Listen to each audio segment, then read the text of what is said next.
जय बोलो देवादिदेव 1008 श्री भगवान महावीर स्वामी की। अहिंसा परमो धर्म की जय। परम पूज आचार्य गुरुवर श्री विद्यासागर जी महाराज की। परम पूज्य मुनि श्री 108 प्रमाण सागर जी महाराज की। पूज्य मुनि श्री 108 निर्वेद सागर जी महाराज की।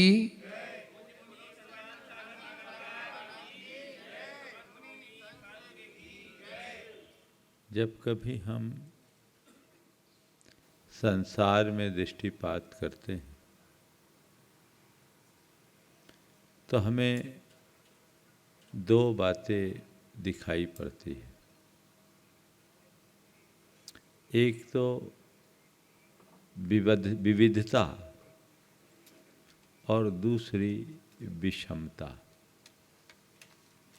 बाहर देखते हैं तो विविधता दिखती है, विरूपता दिखती है, एक रूपता नजर नहीं आती।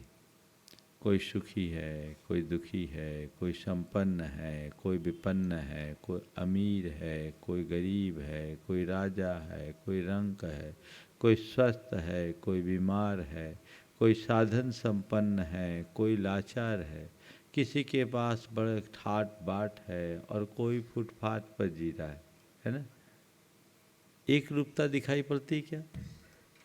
जगत पर दृष्टि दौड़ाने से हमें विविधता दिखाई पड़ती है और जीवन में झांक कर देखते हैं तो कभी हर्ष है, कभी विषाद है, कभी खुशी है, कभी गम है, कभी सुख है, कभी दुख है, कभी आनंद है, कभी अवसाद है।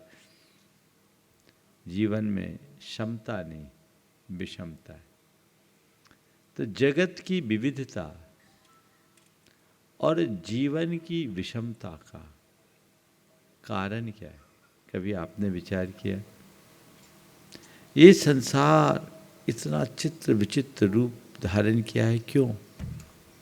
और हमारे जीवन में जो हर पल उतार चढ़ाव आ रहा है, अंतर आ रहा है, वो क्यों? इसकी वजह क्या है? इसकी एक ही वजह है, वह है कर्म। अपना अपना कर्म। कर्म हमारे जीवन में विविधता भी लाता है और विषमता भी भरता है। कर्म की दो स्थितियां बनती है, एक भौतिक और दूसरी मानसिक। भौतिक रूप में कर्म हमारे लिए साधन संपन्नता अथवा साधनों का अभाव देता है। दूसरे शब्दों में कहूँ तो जिनके प्रबल पुण्य का योग होता है वे लोग खूब साधन संपन्न दिखाई पड़ते हैं। जिनका पुण्य क्षीण होता है उनके साधन अल्प होते हैं। जिनके जीवन में पापोदय होता है उनके जीवन में साधनहीनता दिखाई पड़ती है और जिनका प्रबल पापोदय होता है उनके ऊपर विपत्तियों की मार होती है। पुण्य संपत्ति देता है, पाप से विपत्ति आती है।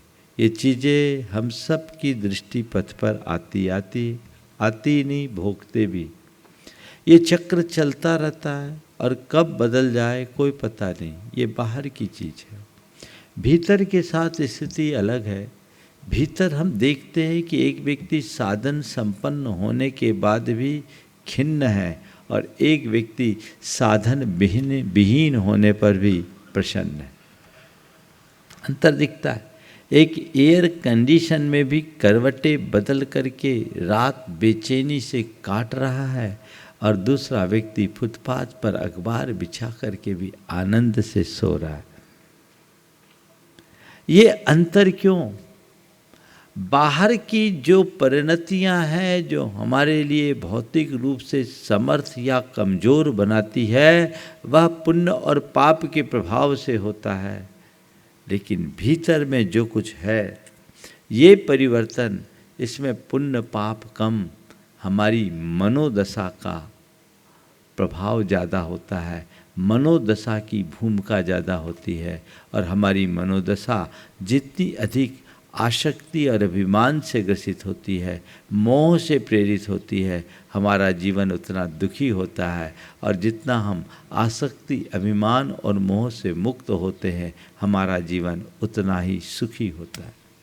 आज हमें 2 बातों को केंद्र में रखकर 4 बातें करनी। पहली बात बाहर की व्यवस्था की, और दूसरी बात मन की अवस्था की। क्या बोला? बाहर की व्यवस्था और मन की अवस्था। प्रायः हम लोग अपनी बाहरी व्यवस्था से मन की अवस्था को जोड़ते हैं। व्यवस्थाएं अनुकूल होती है तो मन की अवस्था भी ठीक रहती है, और व्यवस्थाएं थोड़ी प्रतिकूल होती है तो मन की अवस्था बिगड़ जाती है ना। तो ये अव्यवस्था है। अब हम देखें कि ये बाहर की व्यवस्था पर मेरा कितना नियंत्रण है और मन की अवस्था पर मेरा कितना नियंत्रण है। दोनों चीज़ें हैं।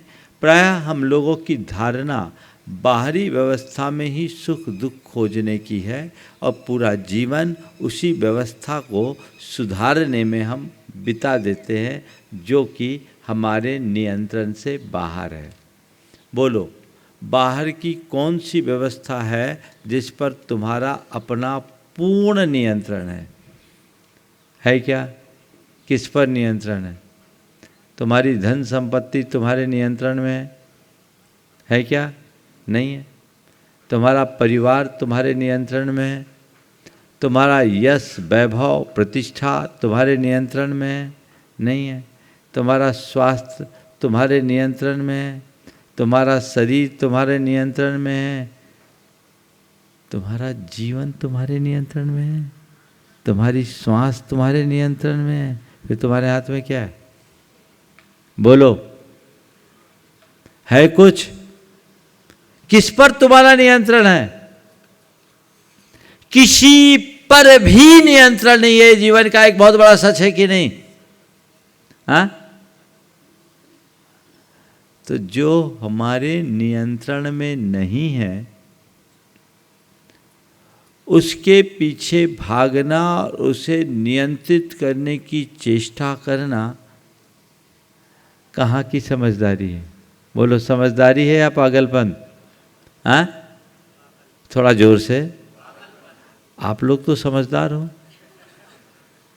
पागल तो नहीं हो ना। और कोई पागल बोल दे तो बुरा भी लगेगा कि नहीं लगेगा? और मैं तो ये मानता हूँ यहाँ जितने बैठे सब के सब पूरे समझदार है ना। लेकिन आज के मनुष्य की बड़ी विचित्रता है, वो बातें तो समझदारी की करता है और व्यवहार पागलों की। उसके बातों में समझदारी दिखती है और व्यवहार में पागलपन, और यही विसंगति जीवन को उलझाती है, दुखी बनाती है। यहाँ हमें बदलाव की अपेक्षा है, यहाँ हमें नियंत्रण की जरूरत है। देखिए, हम सोचते हैं सब मेरे अनुकूल हो, चीज़ें मेरे इच्छा के अनुकूल होवे। आज तक किसी के साथ ऐसा नहीं हो सका, न होगा। चीज़ें मेरे अनुकूल क्या किसी के अनुकूल नहीं हो पाई। भगवान के जीवन में भी सब कुछ अनुकूल ही रहा हो, ऐसी कभी व्यवस्था नहीं बनी। महापुरुष भी इससे महापुरुष भी सब कुछ अपने अनुकूल घटित नहीं किए। उनके जीवन में भी इस तरह की अनेक घटनाएं घटी। थोड़ा देखो, भगवान ऋषभदेव को तीर्थंकर होने के बाद भी 6 महीना अलाभ रहा, अंतराय आया, आहार नहीं हुआ। पार्श्वनाथ भगवान तीर्थंकर थे, उनके ऊपर भयानक उपसर्ग हुआ। 7 दिन तक कितना उपसर्ग तीर्थंकर की अवस्था में, है ना। जबकि उनके पिछले रिकॉर्ड को देखो तो 10 भाव में उनने कोई गलती नहीं की। कोई गलती की क्या? पर इसके बाद भी उनके जीवन में 10 भावों तक ऐसी स्थिति बनी रही। महापुरुषों के जीवन चरित्र को पलटो। हम संसार पर जब दृष्टि दौड़ाएंगे तो हमें पुण्य पाप का खेल ही दिखेगा। पुण्य का उदय आता है तो बौछार आती है, और पाप का प्रकोप आता है तो बंटाधार होता है। एक तरफ छप्पर फाड़ के आया और एक तरफ एकदम बंटाधार हो गया। कब किसको छप्पर फाड़ के मिल जाए पता नहीं, और कब किसका बंटाधार हो जाए पता नहीं, है ना। आजकल तो ऐसा है, सोशल मीडिया का युग है ना, एक ही दिन में लोग स्टार बन जाते हैं। अभी हमने सुना है कोई एक लड़की को स्टार बना दिया सोशल मीडिया ने, है ना। हाँ, क्या नाम था? हाँ, अब बताओ, देखते ही देखते, है तो सामान्य साधारण, लेकिन साधारण को भी कहाँ पहुँचा दिया, स्टार बन गए। ये क्या है? ये किसका खेल है? ये पुण्य का खेल है, ये पुण्य का परिणाम है। और आप लोग कई बार देखते हो कि सब कुछ ठीक ठाक चल रहा है और एक कोई ऐसी घटना घट गई, सामने वाला किसी स्कैम में फंस गया, जिसकी जय जयकार थी, उसके घर में धिक्कार शुरू हो गया, हाहाकार मच गया। एक पल में ये खेल बदलता है ना। हाँ, बदलता है कि नहीं बदलता? तो ये संसार पुण्य पाप का खेल है। खेल खिलाने वाला खेल खिलाता है, और वो सब कुछ कर्म के आश्रित है। कब अनुकूल हो जाए, कब प्रतिकूल हो जाए, कब अच्छा हो जाए, कब बुरा हो जाए, कब संयोग हो जाए, कब वियोग हो जाए, कब मान हो जाए, कब अपमान हो जाए, कब लाभ हो जाए, कब हानि हो जाए, कब जीत हो जाए, कब हार हो जाए, कोई ठिकाना नहीं। महापुरुषों के जीवन में भी ऐसा घटता है। हम दो उदाहरण आपको देना चाहेंगे। चक्रवर्ती,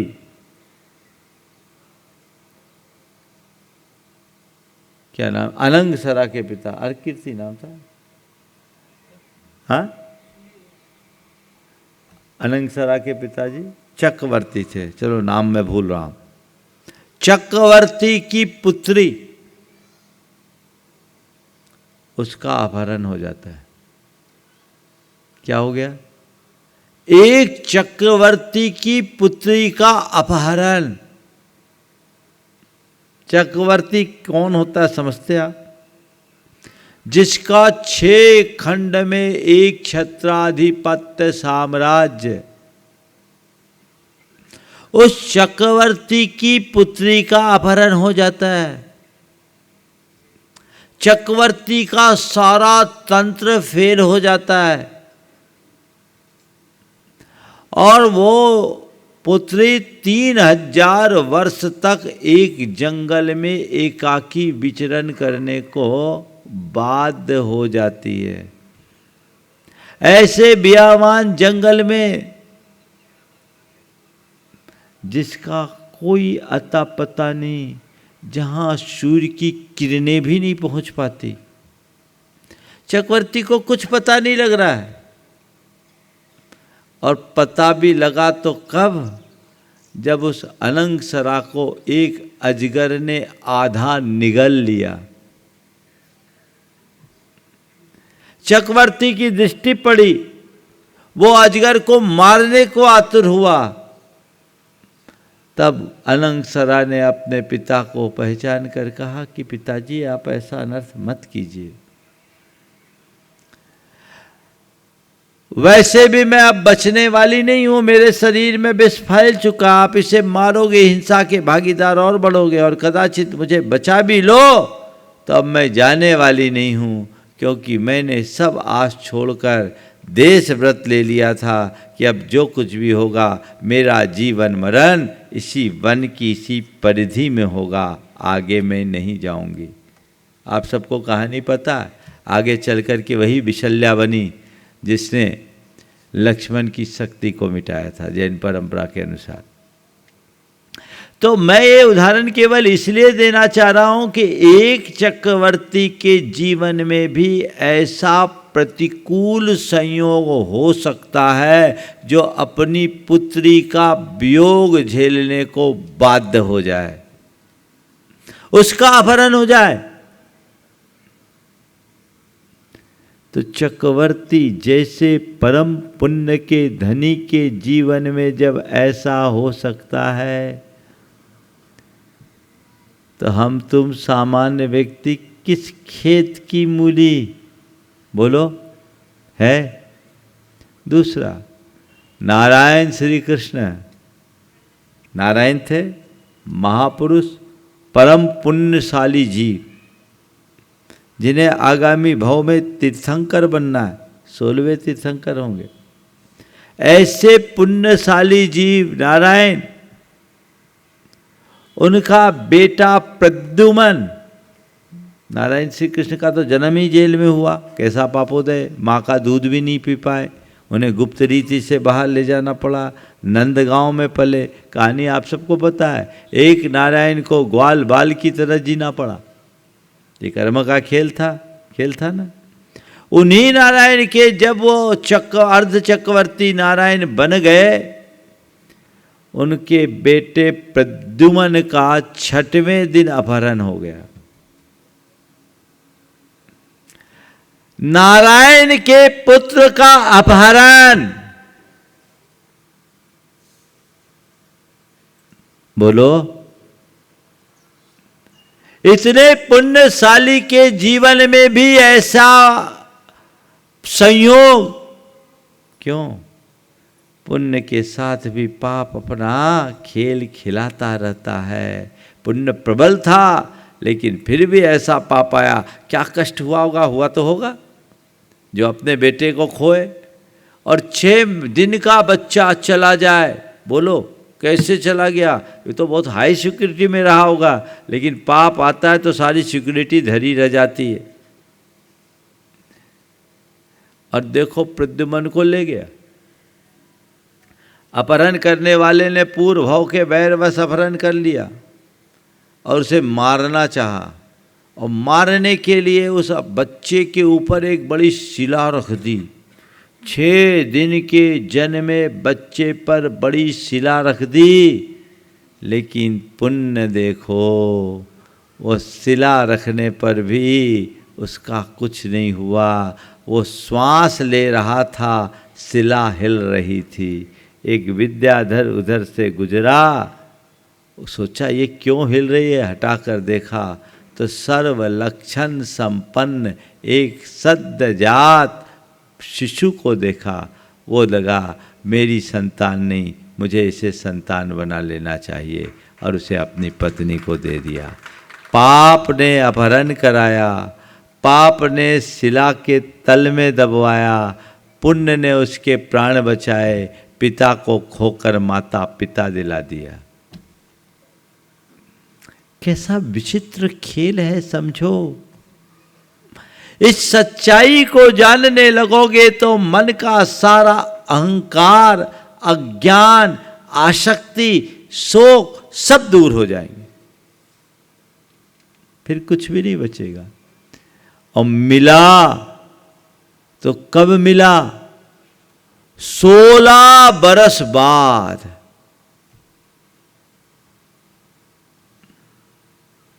थोड़ा समझिए, ये संसार पूरा पुण्य पाप का खेल है। महापुरुषों के चरित्र को आप जब पढ़ोगे, समझोगे, तो जीवन का ये सत्य सामने उभर कर आएगा कि ये पुण्य पाप का खेल यूं चलता रहता है, चलता रहेगा। तो हमें क्या करना है? बाहर की व्यवस्था मेरे हाथ में नहीं है, मन की अवस्था मेरी है, वो मेरे हाथ में है, उसे मुझे नियंत्रण करना है। संयोग बदले ये मेरे हाथ में नहीं है, पर मैं संयोगों से अप्रभावित रहूं, ये मेरे हाथ में है। अगर उसे हमने अपना लिया तो मान करके चलना, हमारा जीवन सदा बहार प्रसन्न बना रहेगा। तो बाहर की व्यवस्था और मन की अवस्था के मध्य तालमेल बनाने के लिए आज 4 सूत्र आप सबको देना चाहता हूँ, जिससे अपने जीवन में हम सदा बहार प्रसन्नता बना करके रख सकें और अपने जीवन को आगे बढ़ा सके। सबसे पहली बात है, बाहर की व्यवस्था के संबंध में चाहे जो भी हो, सुख हो या दुख, आप इसे कर्म की परिणति माने, अर्थात कर्म सिद्धांत पर विश्वास रखे। सबको पुण्य पाप का खेल माने। पुण्य पाप का खेल मानोगे तो कभी भी आपके मन में हर्ष विषाद की भावना उत्पन्न नहीं होगी। जो आया है ये पुण्य पाप का चक्र है। अच्छा है तो पुण्य है, बुरा है तो पाप है। ये भी मेरा नहीं और पाप भी मेरा नहीं। पुण्य भी टिकाऊ नहीं, पाप भी टिकाऊ नहीं, संयोग भी टिकाऊ नहीं, वियोग भी टिकाऊ नहीं। आज है तो ठीक, कल रहे न रहे कोई फर्क नहीं। इन पर मेरा नियंत्रण नहीं है, और जिन पर मेरा नियंत्रण नहीं है उन्हें मुझे स्वीकार करना चाहिए। पुण्य को भी स्वीकार करो, पाप को भी स्वीकार करो, अच्छे को भी स्वीकार करो, बुरे को भी स्वीकार करो। सहज स्वीकार का भाव अगर मन में आ जाता है तो ये हमें कभी तकलीफ देह नहीं होते।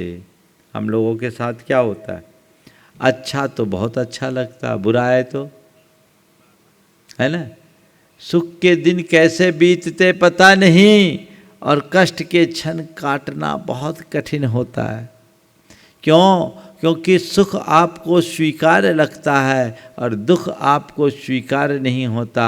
जिस दिन सुख के साथ साथ दुख को भी स्वीकारना शुरू कर दोगे, दुख भी वैसे ही सहज हो जाएगा जैसे सुख है ना।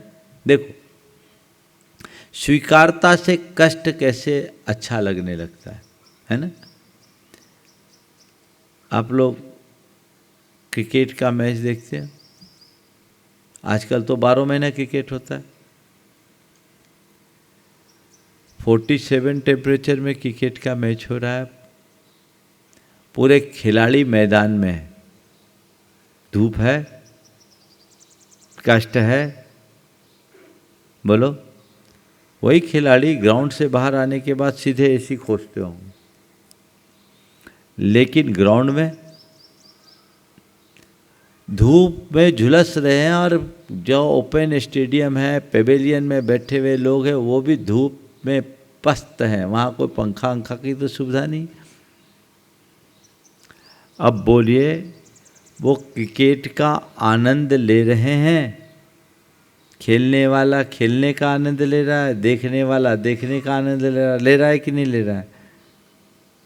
क्यों? धूप में तो व्याकुलता होनी चाहिए। ये आनंद क्यों आया? जहां व्याकुलता होनी चाहिए वहां आनंद क्यों? बोलो। महाराज चला करके गए हैं टिकट कटाकर, और खिलाड़ी तो बहुत खुश, इस बात से खुश है कि मुझे खेलने का मौका मिल रहा है और मुझे अच्छे से अच्छा खेलना है। और वही उसी व्यक्ति को कह दिया जाए कि तुम्हें 1 घंटा धूप में रहना, रह लेगा क्या? 10 मिनट भी रहना पसंद नहीं करेगा। क्या हुआ?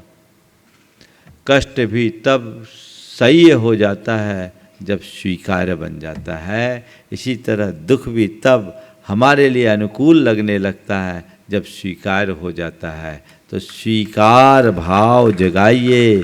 कर्म सिद्धांत पर विश्वास रखने वाला स्वीकार भाव रखता है। वो समझता है ठीक है, कर्म का उदय है, जिस पर मेरा नियंत्रण नहीं उसे स्वीकार करने में ही समझदारी है। मैं आपसे पूछता हूँ, आपका जो शरीर मिला है, आपकी जो बुद्धि है, आपका जो रूप है, आपके जो माता पिता है, आपका जो जन्म स्थान है, ये आपने स्वीकार किया कि नहीं किया? बोलो। आपकी इच्छा से मिला क्या? भगवान को प्रार्थना पत्र दिया था कि मुझे भोपाल में जन्म देना, भगवान से ऐसा निवेदन किया था कि मुझे ऐसे माँ बाप के घर जन्म देना, भगवान से ऐसा कोई अनुरोध किया था कि मुझे ऐसा शरीर देना, मुझे ऐसी बुद्धि देना? कुछ भी नहीं ना। फिर भी हमने इसे स्वीकार कर लिया।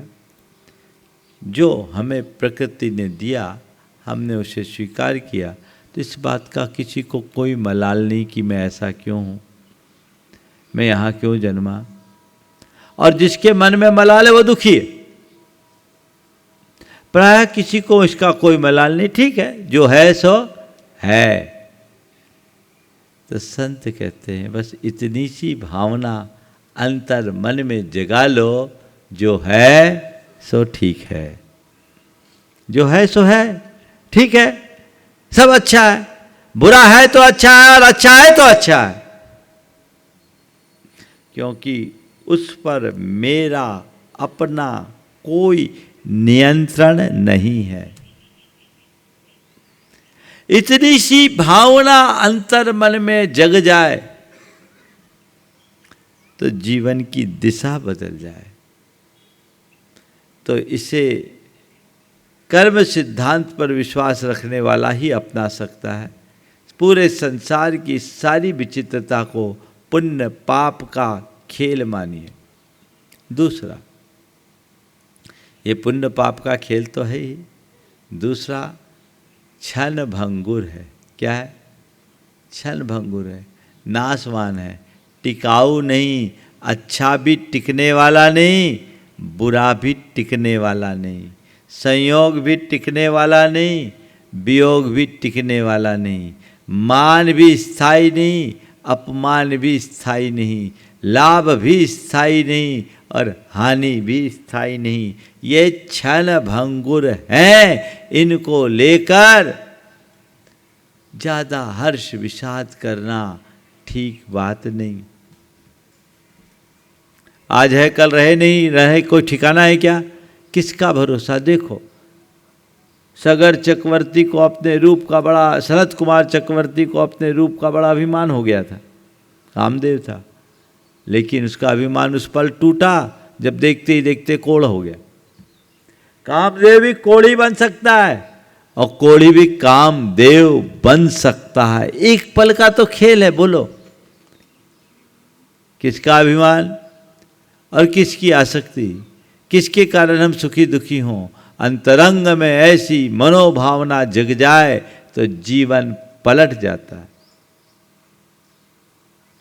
इन्हें क्षण भंगुर मानिए। एक पल में खेल बदलता है। देखो जीवन का खेल कैसा होता है। हवा के वेग से उड़ा कागज का टुकड़ा पर्वत के शिखर पर जा पहुंचा। हवा के वेग से उड़ा कागज का टुकड़ा पर्वत के शिखर पर जा पहुंचा। पर्वत ने आगत कागज का स्वागत करते हुए पूछा, भाई यहाँ कैसे? पर्वत ने आगत कागज का स्वागत करते हुए पूछा, भाई यहाँ कैसे? अपने दम पर और कैसे? कागज ने अकड़ कर उत्तर दिया। कागज ने अकड़ कर उत्तर दिया, अपने दम पर और कैसे? तो उसका उत्तर पूरा भी नहीं हो पाया। तभी हवा का एक दूसरा झोंका आया, उसने कागज को उड़ाया और गटर में जा गिराया। पर्वत के शिखर पर पहुंचने वाला कागज कब गटर में चला जाए कोई पता नहीं। हमारी दशा भी ऐसी ही है। पुण्य का योग आता है, व्यक्ति शिखर पर चढ़ जाता है, पाप का प्रकोप आता है, नाली में सड़ जाता है। हमें कोई पता नहीं कब करोड़पति रोडपति बन जाए, रोडपति करोड़पति बन जाए। अर्श से फर्श पर और फर्श से अर्श पर जाने में कोई पता नहीं।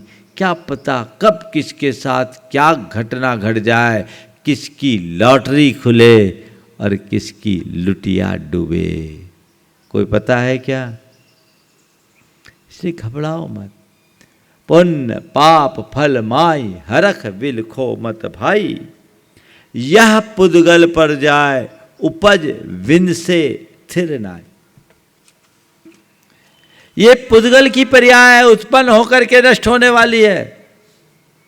ये स्थिर नहीं है, क्षण भंगुर है, सब बीत जाने वाली है। अच्छा है तो बीत जाने वाली है, और बुरा है तो भी ये सब चीजें बीत जाने वाली है, टिकाने वाली नहीं। न इनको लेकर आसक्ति रखने का कोई लाभ है और न इनको लेकर आकुल होने का कोई अर्थ है। ये जो है सो है। तीसरी बात, ये क्षणभंगुर तो है ही, मेरी नहीं है, पराई है। जितने भी संयोग हैं मेरे पास है पर मेरे नहीं है। समझ में आ रही बात? तुम्हारा धन, वैभव, तुम्हारा यश, तुम्हारा प्रभाव, तुम्हारी प्रतिष्ठा, तुम्हारी साख, तुम्हारी संपत्ति, तुम्हारे परिवारजन, तुम्हारे संबंधी, तुम्हारा शरीर, ये सब भी तुम्हारा नहीं है। पता है इसका? इस पर भरोसा रखो। कुछ भी मेरा नहीं है, ये सब पर है। अब एक बात पूछता हूं,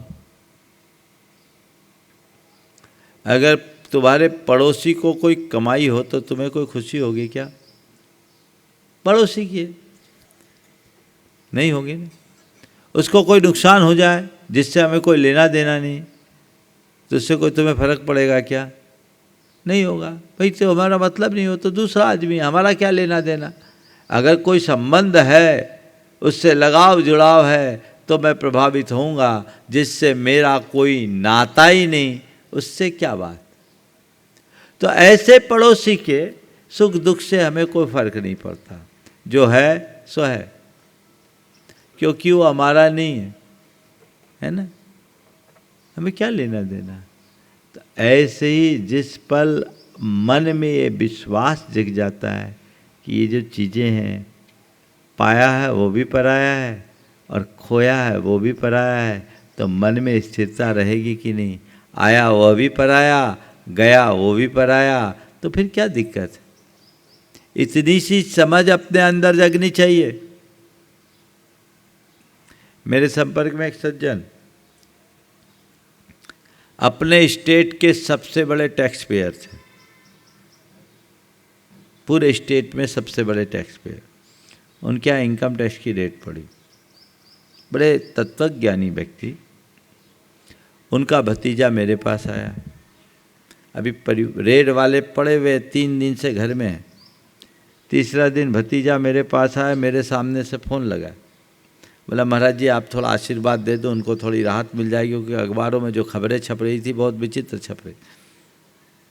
जब बात की तो बड़े आनंद के साथ, महाराज जी से कहो उनका आशीर्वाद है, हम उनके पक्के शिष्य हैं, हमें किसी भी प्रकार का विकल्प नहीं, हमने सब कुछ सही काम किया है, और जो जाना है सो जाएगा, मेरा है क्या जो जाएगा। जाना है सो जाएगा, मेरा है क्या जो जाएगा। इनकम टैक्स की पूरी टीम वहाँ 150 लोगों की पड़ी हुई है घर में 3 दिन से, आराम से सबकी खातिरदारी कर रहे। आओ खाओ पियो रहो, अपना काम करो, जो ले जाना है ले जाओ। जाना है सो जाएगा, मेरा है क्या सो जाएगा। ये ताकत किसके पास आती है? जिसे वस्तु स्वरूप का भान होता है। ये पर है, पर में आसक्त मत रहो, तत्वज्ञानी बनो। एगो हम शासदो आदा, नान दंसन लखनो, शेषा में बाहिरा भावा, सब्बे संजोग लखना। एकमात्र ज्ञान दर्शन लक्षण वाला मैं शाश्वत आत्म तत्व हूँ। मुझसे भिन्न जितने भी बाह्य पदार्थ हैं वे महज संयोग है, वे पर हैं, मेरे नहीं है। ये बात तीसरी बात है, जो अपने अंदर होनी चाहिए। और चौथी और आखिरी बात, जिसे आत्मसात कर लेने के बाद हम अपने मन में सदैव स्थिरता रखने की सामर्थ्य रख सकते हैं, वो चौथी बात है, मेरी आत्मा शाश्वत है और वही मेरी है। मेरा कुछ ना बनने वाला है ना बिगड़ने वाला, न मुझसे कुछ जुड़ने वाला है ना बिछुड़ने वाला है। वहां न कुछ आना है न जाना है, न पाना है न खोना है। वह शाश्वत आत्मा है, एक प्रदेश भी इधर से उधर नहीं होने वाला। ऐसे आत्म स्वरूप पर श्रद्धांजलि जगाइए। अगर ये बात गहरे बैठ जाए तो मन कभी विचलित होगा क्या? बोलो। हाँ, हम लोग उसी को भूल जाते हैं जो जीवन का सबसे बड़ा सत्य है। अरे क्या हो गया, क्या हो गया, क्या हो गया, सब चला गया, सब चला गया, सब चला गया। जो जाएगा वो तेरा नहीं, और जो तेरा है वो कभी जाने नहीं सकता। ये श्रद्धान मन में जगाइए। बाहर की व्यवस्था मेरे हाथ में नहीं है, मेरी मन की अवस्था मेरे हाथ में है। और उस अवस्था को संभालने का एक ही माध्यम है, वह है तत्व ज्ञान। क्या है? तत्व ज्ञान, वास्तविकता का ज्ञान, वस्तु स्वरूप का परिज्ञान। यदि एक बार उसे ठीक तरीके से समझ लिया, वैसी दृष्टि अंतर मन में विकसित कर ली, तो फिर कोई कठिनाई नहीं, फिर केवल आनंद और आनंद है। ऐसा आनंद सबके अंदर भरना चाहिए और अपने जीवन को आगे बढ़ाने का प्रयास करना चाहिए। यदि ये दृष्टि हमने जगा ली तो हमसे बड़ा भाग्यशाली इस संसार में और कोई नहीं। संत कहते थोड़ा सा जीवन मिला है तो इस जीवन का पूर्ण रस लेकर के जिए, इसे रोते धोते न बिताएं, आनंद लेते हुए जीवन को आगे बढ़ाएं, जिससे जीवन को बेहतर बनाया जा सके और लाभ लिया जा सके। यहीं पर विराम। बोलिए परम पूज्य आचार्य गुरुवर श्री विद्यासागर महाराज।